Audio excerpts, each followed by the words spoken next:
Hola, ¿qué tal? Y muy buen día a toda la comunidad universitaria. Reciban un cordial saludo y sean bienvenidos a una nueva edición de Dialogando con.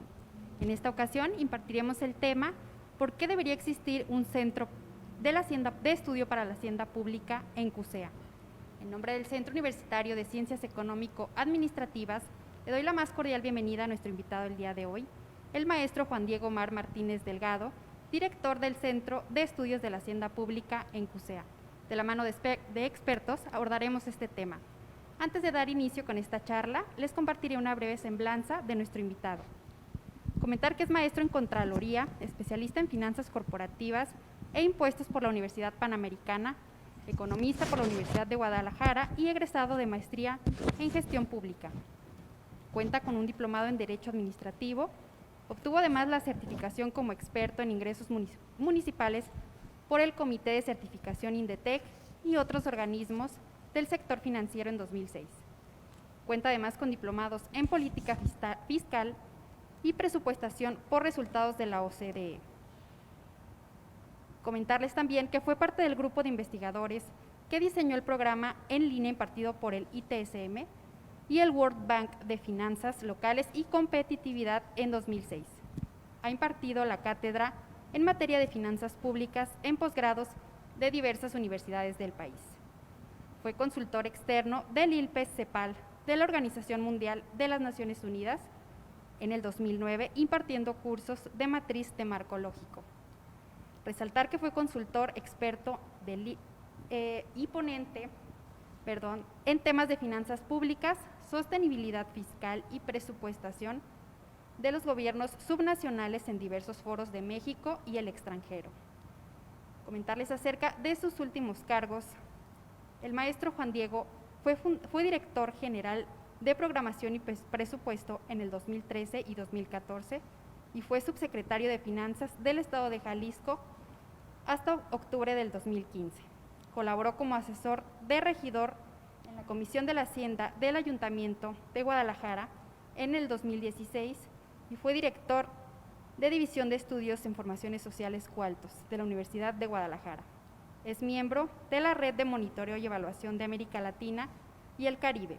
Actualmente es miembro del Núcleo Básico de la Maestría en Políticas Públicas, profesor titular de la Universidad de Guadalajara y actualmente director del Centro de Estudios de la Hacienda Pública. Además, quiero presentarles a nuestro entrevistador el día de hoy, el doctor Marco Antonio Daza Mercado, director de la División de Contaduría en CUSEA. Bienvenido, doctor Daza, muchas gracias por acompañarnos.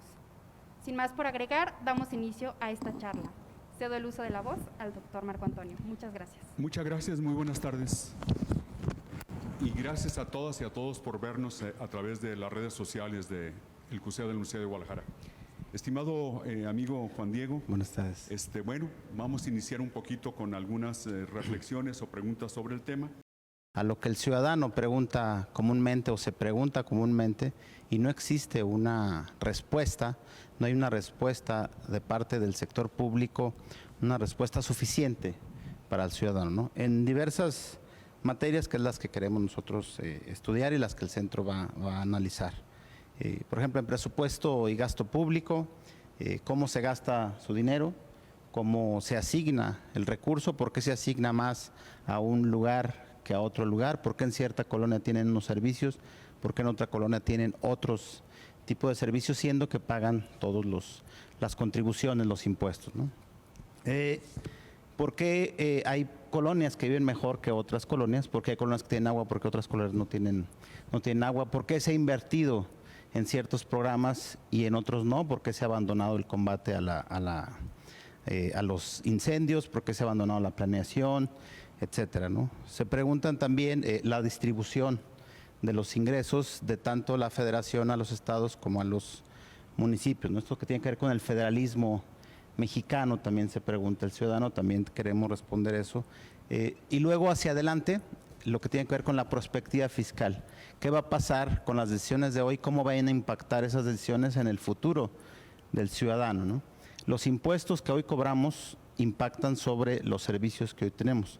Los impuestos que dejaron de cobrar hace 20, 30 años en el país, pues hoy tienen una realidad que es el país de los países con menores ingresos respecto a su Producto Interno Bruto. 16% frente al 32% que tiene, por ejemplo, Brasil, o cerca del 25% que tiene Argentina, por ejemplo, ¿no? Entonces se pregunta si puede haber un federalismo diferente, si puede haber una redistribución, una distribución diferente entre quién cobra, cómo lo cobra y a quién le cobra, ¿no? Eso también el Sistema Nacional de Coordinación Fiscal, qué arroja, qué beneficios está arrojando el día de hoy y cómo puede mejorar, decía yo, en la perspectiva fiscal hacia adelante, cómo se puede planear tener unas mejores pensiones, tener un mejor ingreso a la hora de la jubilación de las personas y cómo eso se puede fondear desde el gobierno. Hoy estamos pagando cerca de 1 billón de pesos por jubilaciones y pensiones de los trabajadores del pasado. Tenemos que pensar en esas líneas de futuro. En cuanto a los proyectos, pues también cómo se gestionan los proyectos públicos, cómo se decide hacer un puente y no un acueducto, cómo se decide contratar deuda para X o para Y servicio y no para el otro. El análisis costo-beneficio que tiene un proyecto tiene que ser obligatorio y desde la teoría pues es obligatorio conocer de antemano antes de invertir el rendimiento probable que puede tener y el impacto que tiene sobre la sociedad cada proyecto. Y bueno, pues todos los gobiernos y todos los recursos, todos se tienen que evaluar, ¿no? Entonces, también queremos analizar y evaluar tanto programas públicos como políticas públicas. Los programas presupuestarios bien diseñados pueden generar buenos indicadores. Lo que se mide se conoce, lo que se mide se puede mejorar, sí, bueno, pero también hacia dónde se debe mejorar, ¿no? Cómo se debe gestionar. Y luego hay una parte muy importante que tiene que ver con la contabilidad gubernamental. Tú fuiste funcionario público, recuerdo, en el Congreso del Estado. La ley de responsabilidades hoy todavía es más agresiva de cuando estabas tú de funcionario. Los funcionarios, no es tan fácil ser funcionario público, no solamente es, pues ya tengo el cargo y demás, sino que hay que respetar un marco regulatorio,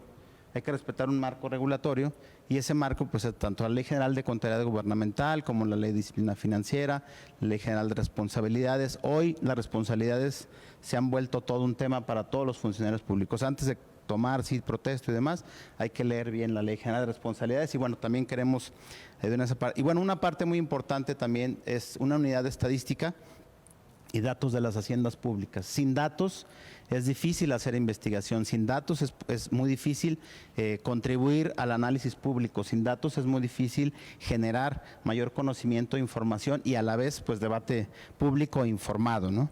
Queremos también hacer sistemas. Por otra parte, hay una línea que poco se ha estudiado en el sector público que tiene que ver con el análisis de riesgos. Si hubiera análisis de riesgos, habría sistemas de pensiones que no perderían dinero, por ejemplo. Si hubiera análisis de riesgos, no habría créditos registrados ficticiamente. Dos casos que pasaron en dos estados diferentes, ¿no? Los riesgos se tienen que estudiar, se tienen que evaluar y anticiparse sobre todo, ¿no? Para ayudar a anticipar los probables problemas financieros. Los costos financieros futuros se pueden mitigar haciendo análisis de riesgos. Y bueno, otra parte, pues los gobiernos cuando no han concretado sus ingresos con contribuciones, el gasto con las contribuciones, cuando no es suficiente el gasto, pues recurren a la deuda, que es un instrumento de política pública. Pero también ayudarles a hacer sostenible esa deuda, ¿no? No se puede endeudar al infinito, si bien hay una ley de disciplina financiera, las reglas son un poco, o más bien son laxas. Entonces, bueno, ayudarles a cómo mejorar el costo y perfil de la deuda y finalmente, bueno, pues, ¿cómo ayudamos? Pues también con formación técnica. Queremos dar algunos diplomados, cursos y lo que quizá más adelante podamos ir detallando. Básicamente son las líneas que pudiéramos decir del Centro de Estudios. Muchas gracias, estimado Juan Diego. Y siguiendo un poquito con las reflexiones y el diálogo que estamos teniendo en este momento aquí en las instalaciones del CUSEA, del INE, del Centro Universitario de Ciencias Económicas Administrativas, nos gustaría plantearte una pregunta más. ¿Qué beneficios genera poner en discusión académica y pública el análisis de las finanzas públicas aquí en nuestro país?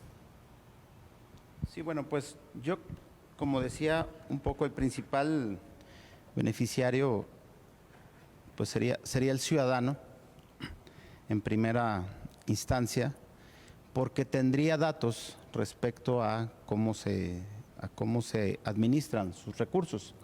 En una empresa, por ejemplo, una empresa que quiere obtener recursos de los inversionistas, un ciudadano se vuelve inversionista cuando pone dinero en cierta empresa, digamos la empresa Sillas Verdes SADCB quiere obtener dinero del público inversionista, o sea de los ciudadanos, y emite deuda, sale y emite deuda, digamos, por 1,000 millones de pesos, ¿no?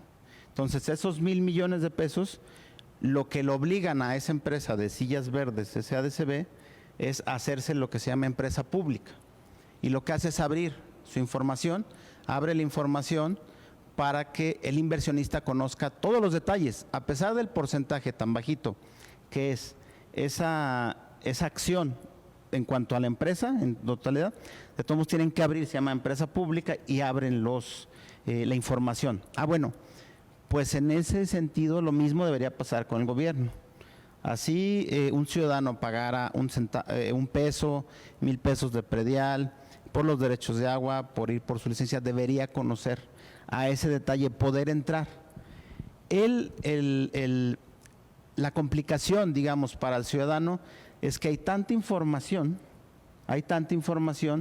que no es posible procesarla, porque está en lenguaje técnico, porque está en bases de datos muy grandes, y entonces la ventaja para el ciudadano será de tener un centro de este tipo que queremos desde la universidad ayudarles a traducirles esa información en información sencilla y que se entienda, ¿no? O sea, de nada le sirve a la gran mayoría de ciudadanos saber las claves presupuestales de lo que se gastó en la unidad presupuestal 26. No, pues eso es, pues mejor no me digas nada, ¿verdad? Bueno, diferente a, bueno, en las semillas que se colocaron en el municipio de Limón, Jalisco, se gastaron 32,356 pesos. Y se gastó el año pasado 30,000. Y el siguiente año pensamos gastar 100,000. Con esos simples datos, los ciudadanos tendrían la posibilidad de decidir si los 100,000, que son casi 3 veces, son los adecuados o no son los adecuados. Pero con la pura clave de presupuesto pues no tienen posibilidad. Entonces la utilidad sería para el ciudadano de tener información que la comprenda en materia, por ejemplo, del presupuesto. Igual en materia de ingreso, ¿no? Porque hay que recordar, la Hacienda estudia el ingreso, el gasto, la deuda, el patrimonio, todos lo que tiene que ver con patrimonio público también. También en materia de ingreso, ¿por qué me cobra tanto los impuestos el gobierno? ¿No? Me gustaría no pagar impuestos, dice ¿a quién no le gustaría no pagar impuestos? Bueno, pero luego ¿con qué se financia el gasto público? Sí, pero siempre le cobran a los mismos, los cautivos.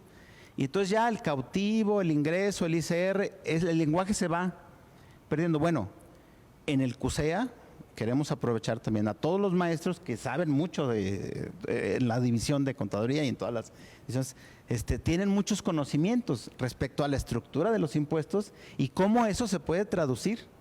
Enseñarle a don Juan, a don Pedro, al doctor, a la licenciada, al ama de casa, decirle qué significa eso, qué significa impuesto sobre la renta. Básicamente impuestos sobre su ingreso. Pero ¿por qué nada más a mí? Bueno, hay una estructura del impuesto.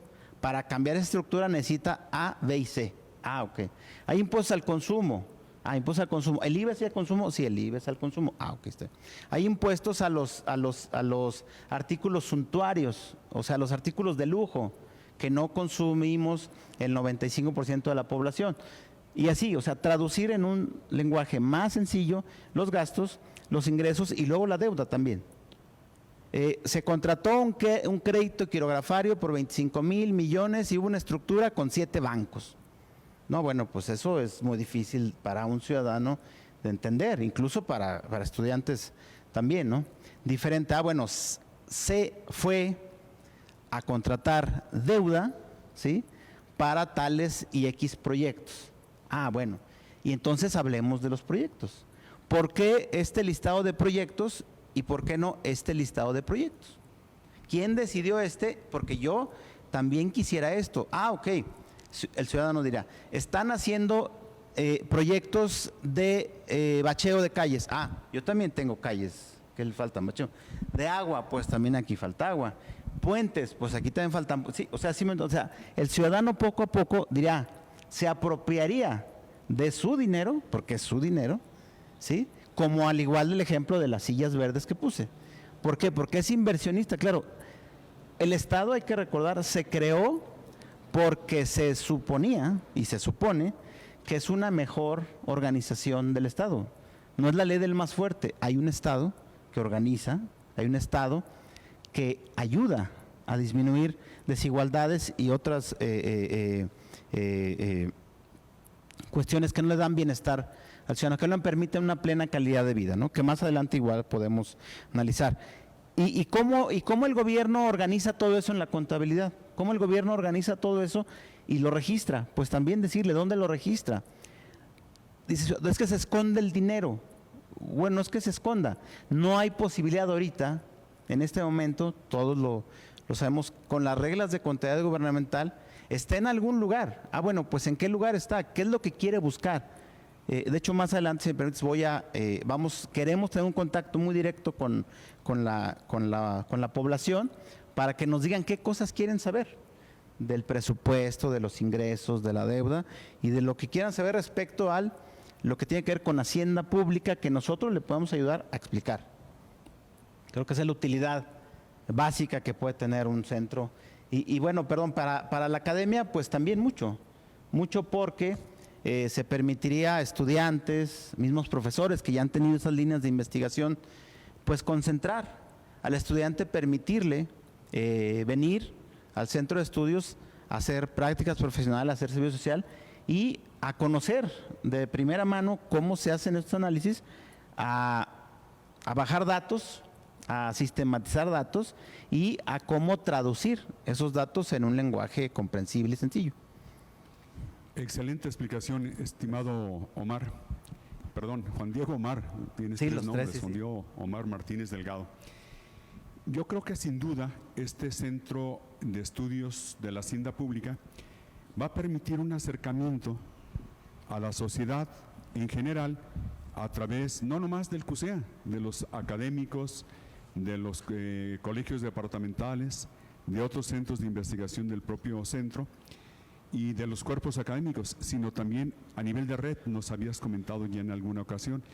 Y esto va a hacer que la participación de académicos, de investigadores y también de estudiantes interesados en el tema, se va a poder vertir en algunos momentos diversos, diferentes, esa transparencia, esa rendición de cuentas, esa información que le puede llegar a la población de una manera más simple, más sencilla, y que, como tú explicas, pues eso va a favorecer el conocimiento que debe tener la sociedad sobre cómo se gastan los dineros. Una pregunta más nos gustaría plantearte, Juan Diego. Actualmente, ¿cuáles son los mayores desafíos a los que se enfrenta la Administración Federal y la Administración Municipal en nuestro país? Bueno, pues qué buena pregunta, no es fácil de responder, son muchos, diría el COVID, ¿verdad? No, pero digamos en materia financiera, pues yo creo que la falta de ingresos. Yo creo que la falta de ingresos es el principal problema que hay hoy en los tres órdenes de gobierno, estatal, municipal y el federal. El Estado mexicano durante varias décadas se sostuvo en unas finanzas que estaban compensadas en mucho de digamos, del 100% que tiene la recaudación, hubo años que el 60% de esos ingresos los obtenía el sector público de la riqueza petrolera, de lo que se le cobraba a Pemex. Esos ingresos pues ya no existen. Tuvimos petróleo, tuvimos precios de barril de petróleo, todo el mundo habla de los 80s, pero tuvimos precios mucho más altos en la década 2010 a 2018, tuvimos muy fuertes ingresos, 2006-2015 tuvimos ingresos altísimos por el petróleo que significaron incluso más. Hubo años que significaron más allá del propio presupuesto público.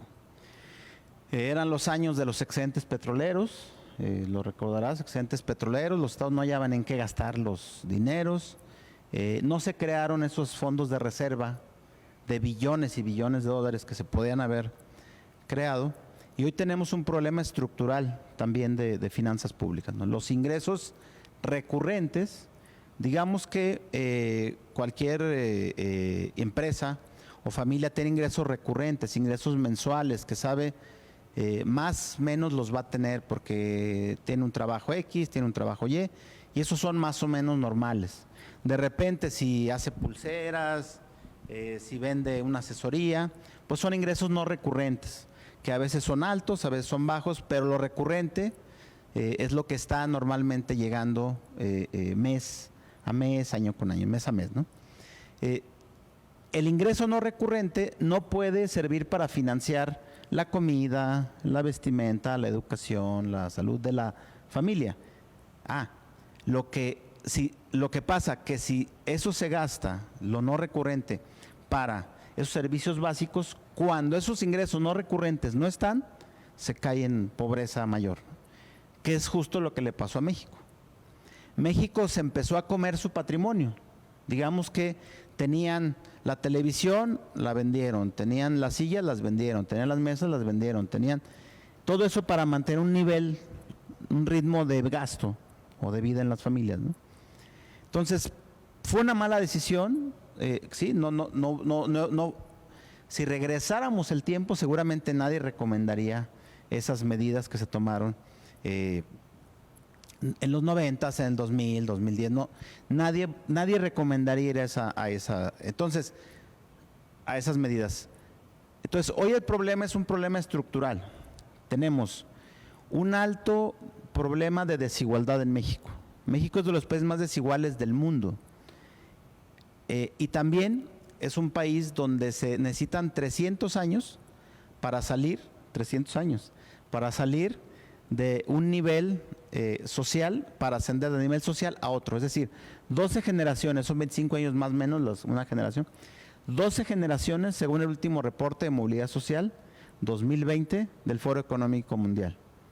12 generaciones, cuando el promedio en el mundo es 4.5, en Europa, perdón, 4.5, y en Dinamarca 2 generaciones, por ejemplo. En Estados Unidos son 4.5 generaciones también. Entonces, ese es un problema que muchas personas así se esfuercen, así tengan las mejores intenciones, por un problema estructural del país, va a ser muy difícil, según la estadística, que salgan de esa situación social. Ahora, también otro problema que tiene México es la gran desigualdad que tiene. México es, decía yo, de los países más desiguales del mundo, el más desigual en los países de la OCDE. El gran problema, y es un poco también por qué el centro de estudios, es porque en todos los países hay desigualdad de ingresos. Es natural que el mercado pues asigna a unas personas más que otras, como el ADN, unas personas somos más gorditos que otras, ¿verdad? Y unos son más altos, unos son morenos, unos somos pues con los dientes de un modo y así, o sea, el mercado es igual, genera situaciones diferentes para todos los. Entonces, genera desigualdad. La desigualdad, una de las formas que se mide es con el coeficiente de Gini. El coeficiente de Gini es del 0 al 100, digámoslo así. México está casi a la mitad, en un 50 más o menos, ¿no? 48. También está Francia, también está Estados Unidos, muchos países están ahí. El gran problema es que el dinero en esos países se utiliza diferente a cómo se utiliza en México, cómo se ha utilizado en las últimas 5 décadas en México, ¿no?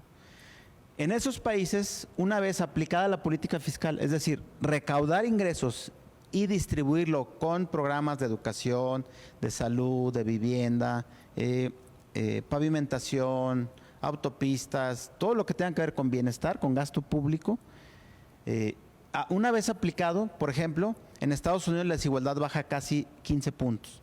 Y Estados Unidos es de los países más criticados en cuanto a desigualdad. Bueno, Francia baja casi 30 puntos. ¿Y México cuántos puntos baja? 2 puntos. O sea, con y sin Estado, México prácticamente queda igual en desigualdad. ¿Un poco por qué? Bueno, porque México también, además de la desigualdad de movilidad social, también está en la última de la fila en cuanto a gasto público respecto a su Producto Interno Bruto. Respecto a toda la riqueza que genera la economía, un porcentaje chiquito es lo que se invierte en gasto social. Por ejemplo, en Francia se invierte casi 40%, por eso disminuye tanto la desigualdad. México es el último de la OCDE con 7.5 apenas. Argentina tiene casi 13 puntos y Brasil casi 19 puntos. Entonces, imagínate la magnitud, y podemos imaginar la magnitud de lo que es ese problema que tienen. Todo esto que estoy diciendo son problemas para los 3 órdenes de gobierno, no solamente para el federal, estatal, para el municipal. Se recrudece más en el gobierno federal, porque el gobierno federal, por diseño, que es otro tema que ve también el Centro de Estudios, más adelante ojalá podamos hablar un poquito de ello. Por diseño, el gobierno federal cobra cerca de 96.5% del total de ingresos en este país. De todos los impuestos, 96.5%. El resto, este pequeño resto, lo cobran los estados y los municipios. Pero a la hora del gasto, el gobierno federal gasta menos del 50%. Entonces, hay un problema de ingresos, resumiendo, hay un problema que los ingresos petroleros ya no existen, el petróleo se nos fue acabando, se lo fueron acabando, nos lo fuimos comiendo en gasto corriente, nos lo fuimos comiendo en gastos, en todos los tipos de gastos que la gente que nos está viendo, que nos escucha y los alumnos, nosotros mismos vimos, ya se gastó. El tiempo, desgraciadamente, no se puede regresar, ¿no? Ese es el gran problema de ingresos. Ingresos públicos, no hay ingresos. ¿Cómo generarlos? Quizás sea un tema que lo veamos más adelante. Claro que sí, Juan Diego. Ahorita que hablabas tú de desigualdad, me gustaría que compartieras con el público que nos hace favor de escuchar y de ver este tema de desigualdad, la importancia que tiene en nuestro país. Por ahí he leído un poco respecto a Oxfam, esa organización no gubernamental nacida por allá en Oxford en el 48, sí, que en lo que te respecta a México señala que hay 10 familias, Slim, la familia del dueño del ITAM, Bayeres, María Asunción Aramuruzabala, Olegario Vázquez Raña y otros personajes, 10 familias que tienen casi el 50% de los activos de los mexicanos. Es decir, está concentrada la riqueza en pocas personas. Inclusive, esta misma organización, Oxfam, que está libre en la internet y cualquier estudiante, cualquier ciudadano, cualquier académico puede acercarse a leer los documentos que publica desde hace muchos años y que tienen mucho énfasis en la desigualdad. Es decir, los impuestos, uno de sus papeles que tiene es como finalidad es buscar pues el bien común, los buenos servicios, y en nuestro país hay una crítica sobre todo de expertos, investigadores extranjeros, donde señalan que hace falta toda una serie de características, además de organización, de estructura, de hacer las cosas bien, pero también desde el punto de vista de la impunidad, desde el punto de vista de la falta de honradez, transparencia, eficiencia, etcétera. Que bueno, como dices tú, quizás en un momento diferente. Sin embargo, esto de la desigualdad, yo creo que me encantaría que hicieras algunos comentarios respecto a la complejidad que hay, por ejemplo, ahorita con la pandemia 2020, en nuestro país, la riqueza de algunos de estos personajes, que son millonarios en dólares, creció, con excepción de uno de los 10 más ubicados, famosos aquí en nuestro país, que por ahí, por cierto, Cepeda Peterson publicó una obra que se llama Los Amos de México, que lo ha reeditado varias veces y que da pequeñas biografías de estos personajes, que básicamente 9 de los 10 hacen negocios con el gobierno en turno. Es decir, muy posiblemente en campañas donan dinero y luego después cobran la factura, con excepción del señor el que era, en paz descanse, el que era dueño de las Chivas, que su negocio creció de una forma diferente. Entonces, no sé si pudieras hacer algunos breves comentarios, Juan Diego, dado tu experiencia, tu expertise, tus conocimientos, sobre esto de la desigualdad, particular en México en relación con esas familias que son extraordinariamente fuera de lo común en un país pobre, que tengan tanta riqueza y que inclusive uno de ellos haya sido señalado por Forbes como uno de los hombres más ricos del mundo, que el caso es Slim. Sí. Gracias. No, pues qué buena pregunta. Da como para 3 horas, ¿verdad? Aquí de discusión. Pero bueno, voy a tratar de ser breve. Ojalá tuviéramos muchos Slim y muchos Bayeres y muchos Vergaras y muchas personas que pudiéramos tener grandes ingresos, porque bueno, México tampoco es de los que tienen más millonarios en el mundo. Hay una crítica mundial, Piketty, Krugman, muchos autores han hablado de un gran impuesto mundial a la riqueza, a estos multibillonarios, billón en Estados Unidos por los 3 ceros, ¿no? Bueno, para quien nos escucha en Estados Unidos, los miles de millones se hacen billones, ¿verdad? Se hacen los billonarios, ¿no? Pero bueno, realmente tienen billones de dólares. Hay un impuesto que está en la mente de muchos teóricos respecto a las grandes riquezas, ¿no? Y hay muchas teorías respecto a cómo hacer un tema menos desigual.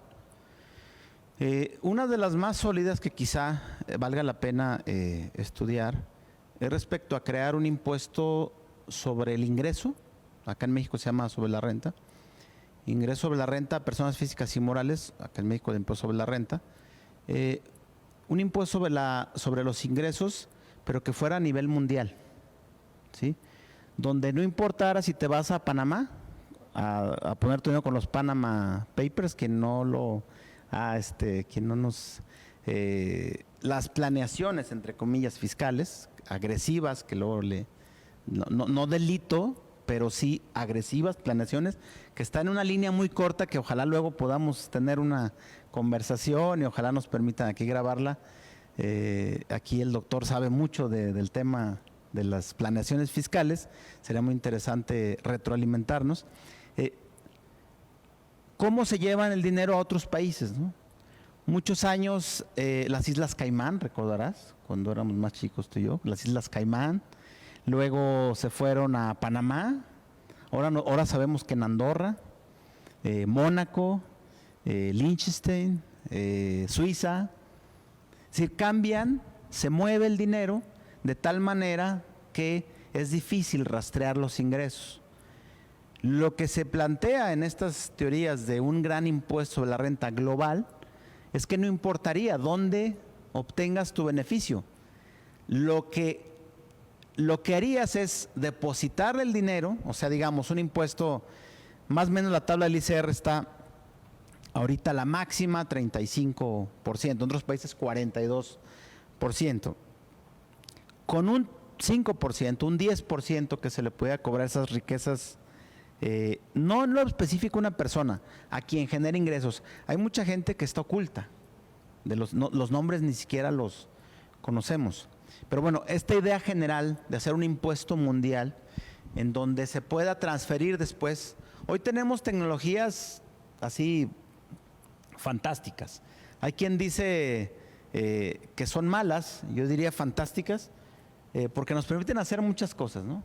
Hoy Google sabe que estamos aquí tú y yo, tiene tu celular, mi celular, los que están aquí, sabe a qué hora llegamos, de dónde venimos, qué nos gusta consumir, qué comimos ayer, Twitter sabe qué pensamos, Facebook, es decir, ya hay tanta tecnología, ya hay tanta información que eso trasladado a la administración tributaria pudiera generar insumos muy importantes para eso que dices tú, para poder tener un ingreso, los estados del mundo, tener un ingreso de esas personas y que esos dineros se pudieran redistribuir en programas públicos, ¿no? Ahora, no significa el que haya más carga tributaria que se va a cobrar más a los mismos, ¿no? Creo que es lo que tú estás diciendo, ¿no? O sea, esta desigualdad, ¿cómo se disminuye la desigualdad?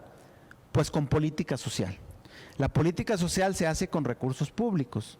Los recursos públicos se obtienen pues de los impuestos. Por eso decía yo en México también pues hay una posibilidad desigual, tan desigual es toda Latinoamérica, es muy similar a México, Colombia, Brasil, Argentina, ¿no?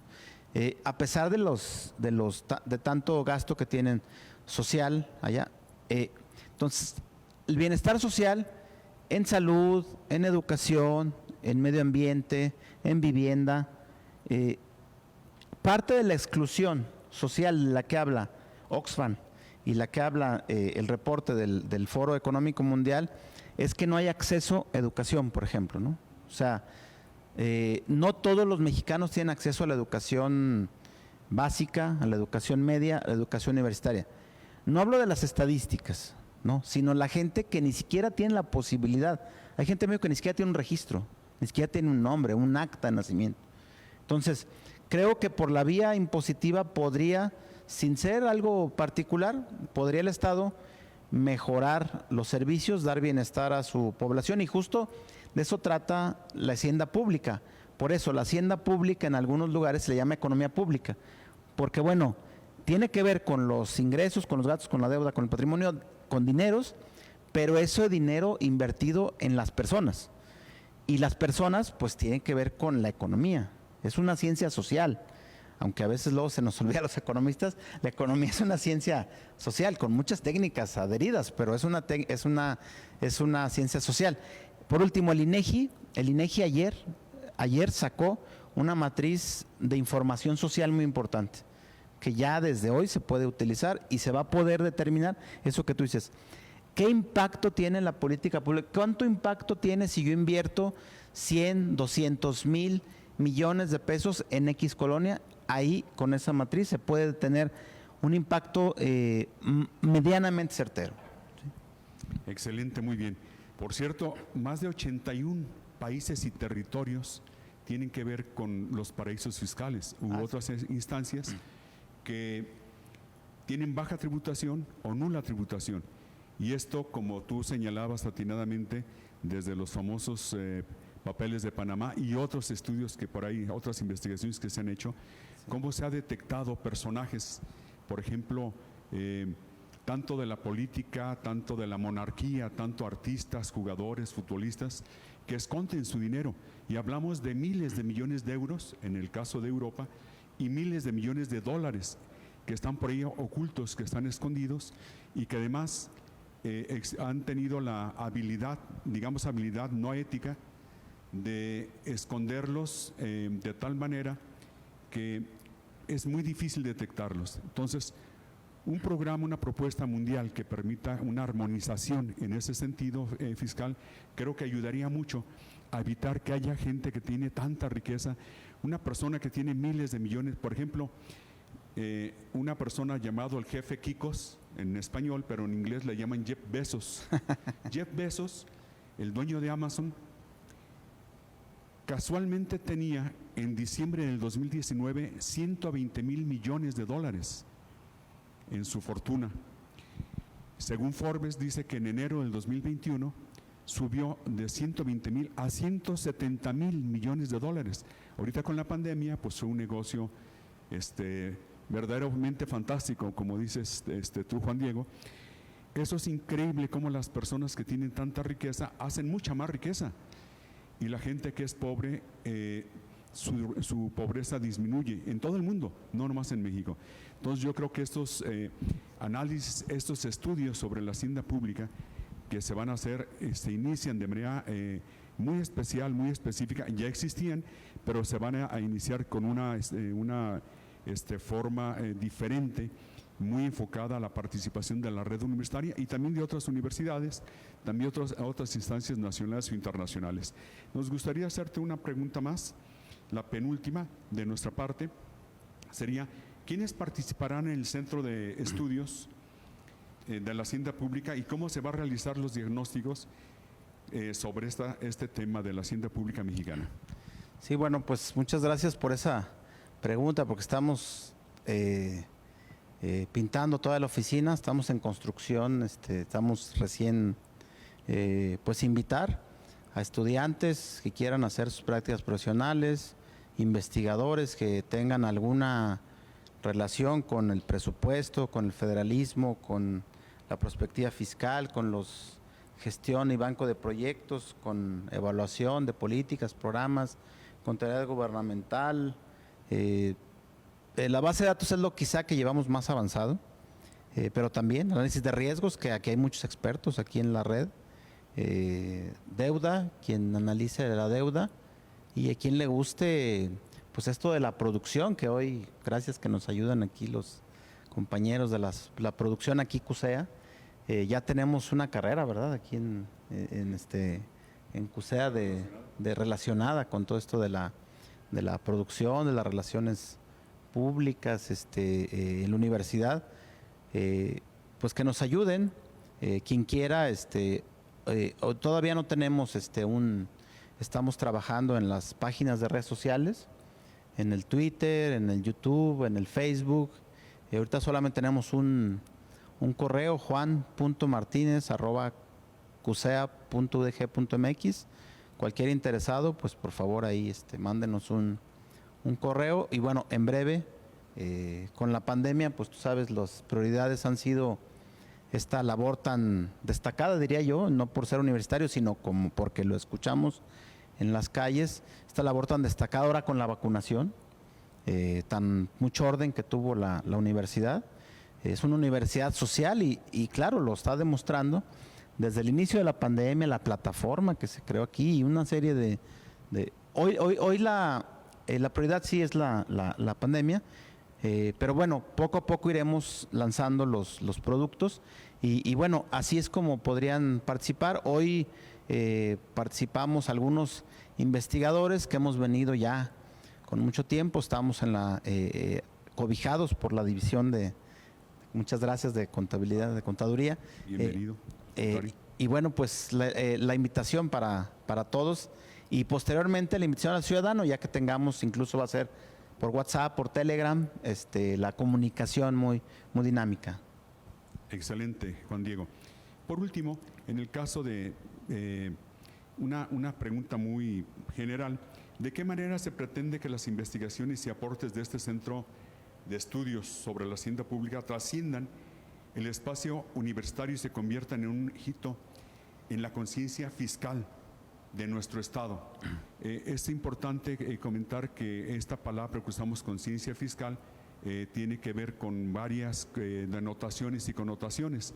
Queremos señalar que hace referencia tanto a la percepción, al imaginario social, a la ética de lo fiscal que tiene el ciudadano contribuyente, sobre todo aquel que es ciudadano contribuyente voluntario, y que definitivamente estamos seguros que este centro de estudios sobre la hacienda pública va a aportar mucho a la comunidad.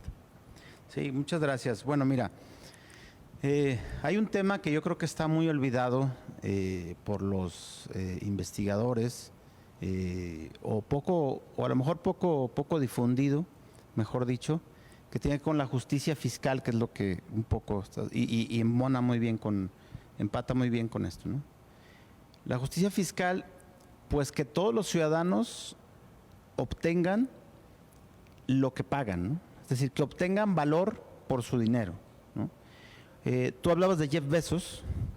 Jeff Bezos es un modelo tan exitoso que lo que hace es que crea valor sobre el valor sobre el valor. Difícilmente él puede, de hecho ya se hizo un lado como dirigente absoluto de la empresa, puede tener todo el control de tanto valor que ha creado. Entonces las ideas, la propiedad intelectual genera valor. En el sector público, lo que generaría valor sería una buena administración, una buena hacienda pública, un buen manejo de los recursos, una buena inversión del dinero. la estructura tributaria, ¿cómo hace para cobrar el 100% de lo que tiene que cobrar?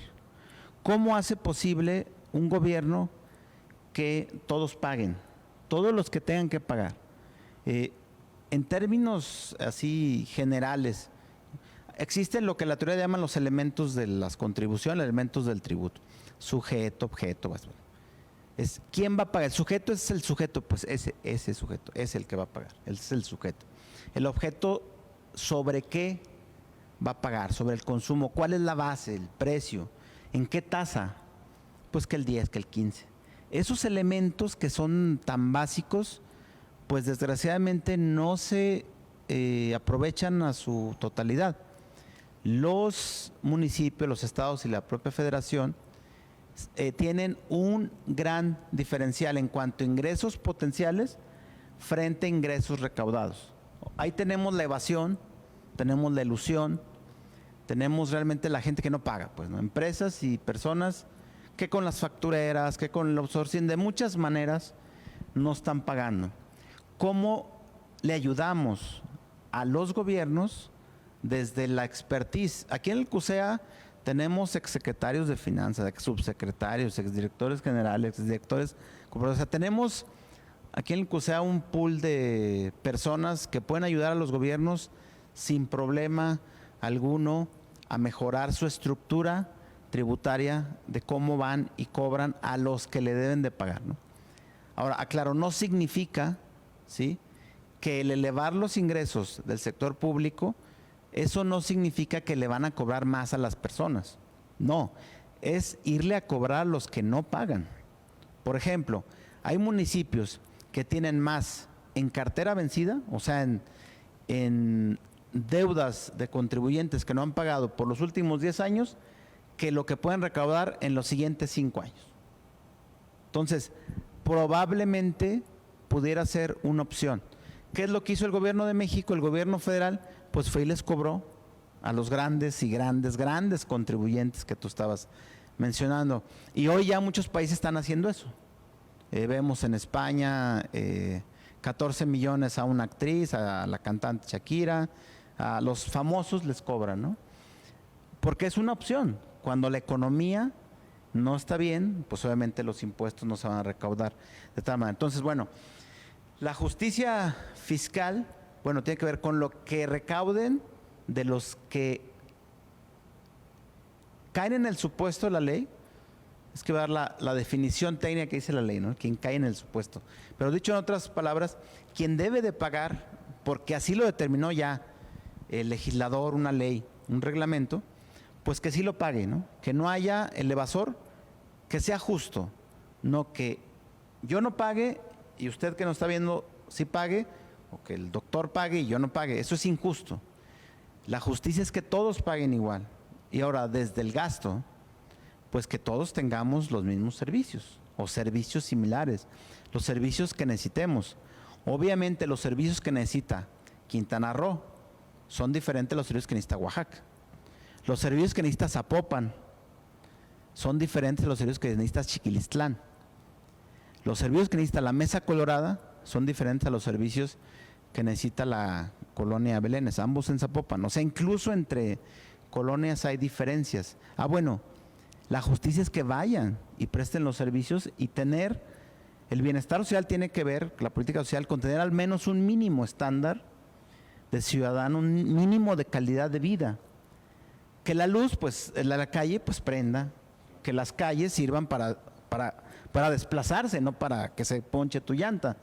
Que el agua potable, pues salga, que el drenaje, pues se vaya, no que salga el agua, ¿verdad? Y así cosas tan simples que requerimos los ciudadanos. Bueno, eso le queremos ayudar nosotros desde el centro a los funcionarios actuales, ayudarles a hacer esas políticas y con el orden que podemos ayudarles aquí. No es fácil ser funcionario público, yo insisto, no es tan sencillo. El día a día, claro, que come, digamos, de 9 a 3 de la tarde, de 9 a 4 de la tarde, realmente el funcionario no hace más que atender personas. Y los que están relacionados con los recursos, pues el horario puede ser hasta las 11 de la noche, todo el día hay que atender a personas, porque los recursos siempre, desgraciadamente en México, son escasos. Entonces, bueno, como está en el día a día, quizá en algunos casos no haya la posibilidad de pensar en estas cosas de futuro, en las pensiones, en los riesgos, en cómo mejorar la recaudación, en a quién le puedo cobrar más, en cómo puedo mejorar los servicios públicos, porque está en el día a día. Esa es la función de un funcionario, atender.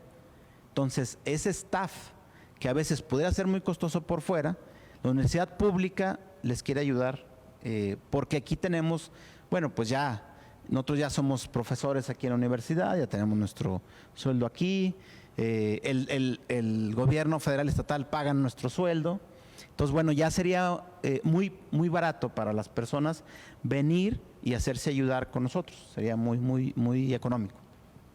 Estoy seguro que así será, mi estimado Juan Diego. Pues bueno, creo que de nuestra parte te agradecemos mucho tu forma en que nos explicaste de una manera muy sencilla, muy práctica, muy directa. Esperamos que los que nos escuchan, los que nos ven, puedan en su momento hacer llegar al correo electrónico que ya tú amablemente participaste, dudas, preguntas, comentarios, reflexiones que pudiera haber al respecto. Muchas gracias.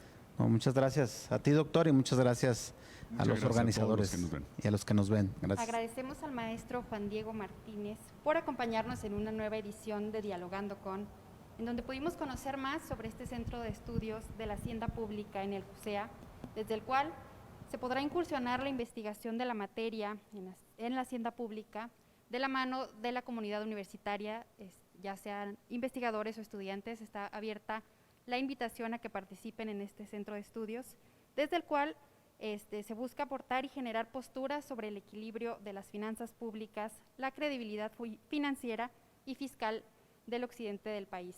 Además, quiero agradecer la participación del doctor Marco Antonio Daza, quien guió y enriqueció este diálogo, y por la presencia de toda la comunidad universitaria que programa tras programa nos sintonizan y hacen posible este espacio, gracias a su participación. Y agradecer también y reiterar el agradecimiento al equipo de CTA que hace posible la transmisión y que se lleve a cabo este programa. Muchas gracias, nos vemos en un siguiente Dialogando con. Que tengan excelente día. Hasta luego.